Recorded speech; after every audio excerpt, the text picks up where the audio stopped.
ole tun trum chu chang den chang ban den in thiri la hei tun lai a chuan khovel chang kang to a sum le suk kan chelek tam lo ta khop maya hei kan khotlang a po chang den na khol manga den na om tamu mal deuh takin helai hmuna hian a awma han lu chilila a thange heta hian hei chang den tur bu ban fai chia puam to ti hian on kenga ke zia engzatin ngen den te kan zo tanga hei hi khol chu ania helai hian Christmas don vela pe chunin alun thei khop maya reilo te a ke zilinga te chu adeng zo zung zung thai ani I do buban ni turanga yang kuku ku buban chia puam sa to ni ya he ta hian khola hian deng do ni man la ya sum le suka kan den thin te ngai to ka chuan hei a ol sam khop maya a chip le a dip a hi a thai me marual khai boka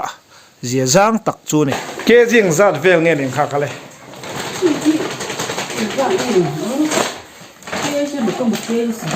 ke zero ke sari vel bon ne ke zi khacheng zat nge den ke zi khacheng som panga in ne hi denga he ta hian alo donga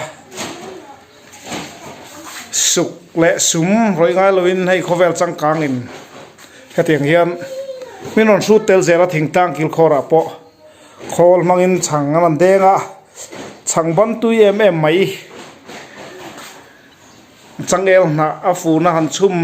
bar turte a om hin tur chi tele a kan du jok pon an kang theyang chu tiang tur te chu helai khol hian an siam don lia chang a chu don ni bu ban fai chia puam ido ten tia soidan in anglowa hein her don ni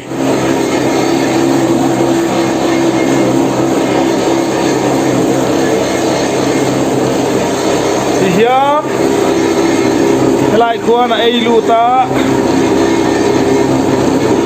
bu ban fai chia puam sa kha he ta hian a dipin na ron chuak ta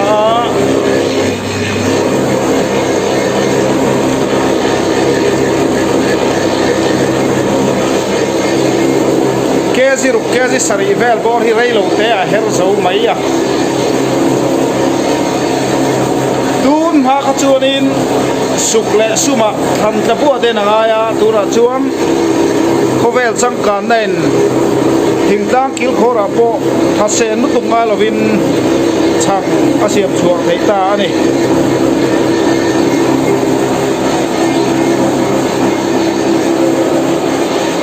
sial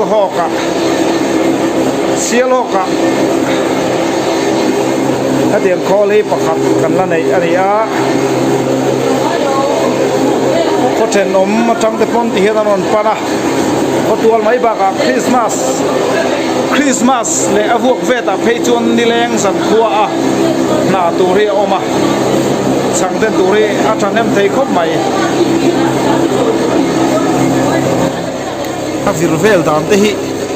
an thek wal do thuak ten hei a chakhop mai khochen om matangin anon pan thina aron pan zel ula a ol sama adip rual khaya reilo te a ti hian a her zo zung mai he khol hian a chakhop mai thingtlang lama po khol mangin chang kan deng ta muk mai ni ber mai khuam aboma an lo do a ol sam tak main aron her dip zung mai ni du na lai mun huna he khol te mu tur om lem lo vain tian kha kan han la a zo don to a Christmas chang te Good Friday don chang tu te hian osam tak main khola ang her zung to mai ni ta a ti hian adip kuta den nai na dip thajoka hi tui nen ina me